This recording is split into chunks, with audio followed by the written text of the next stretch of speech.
tout le monde le sait, donc nous sommes dans des abris provisoires. Vous savez qu'il y a les problèmes les conditions d'enseignement dans les collèges, c'est très compliqué, très difficile aujourd'hui.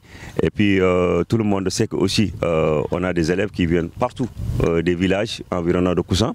Donc c'est un collège à l'échelle départementale, je peux dire quoi. Mais aujourd'hui, avec tous les problèmes qu'on a, nous on a dit pourquoi pas, on participe pour essayer de régler tous ces problèmes-là.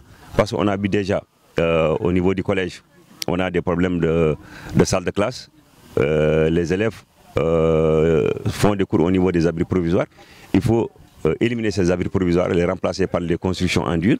Raison pour laquelle on a demandé à avoir des projets pour construire des salles de classe.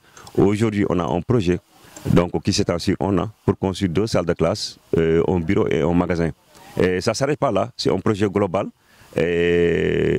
Peut-être après ce projet-là, donc on va demander aussi à avoir un autre projet pour la réalisation d'un mur de clôture, et puis l'équipement, une salle informatique, des salles de professeurs, un bloc, et tout ça, c'est pour améliorer les conditions des enseignants et des élèves au niveau de Koussan, quoi. Les partenaires, comme je l'ai dit, souvent nous, au niveau de Koussan, on avait toujours un lien de partenariat avec le conseil général de l'Isère. Mais aujourd'hui aussi, on a développé le partenariat avec le conseil général des Yvelines, particulièrement avec l'ICID et puis d'autres partenaires, et puis nous-mêmes. Donc on est en train de chercher des fonds un peu partout. Là, présentement, avec le conseil général des Yvelines, on a eu un financement quand même de 15 000 €. Ça tourne autour de 15 000 €. Donc c'est pour la réalisation de ces salles de classe-là aujourd'hui. Et puis voilà, donc d'autres projets aussi vont suivre, parce qu'on a d'autres projets dans le domaine de la santé.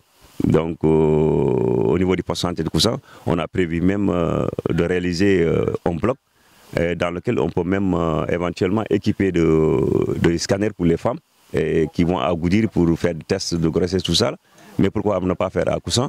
Et dans le domaine de l'eau aussi, on a eu des financements. Mais par contre, le blocage est au niveau de SOGES, parce que c'est SOGES qui a repris les forages au niveau rural. Donc là, actuellement, on a des problèmes. Et même nous, on a des financements. On peut même participer, on peut réaliser des choses, mais on ne peut pas le faire sans leur aval. Donc là, il y a des blocages.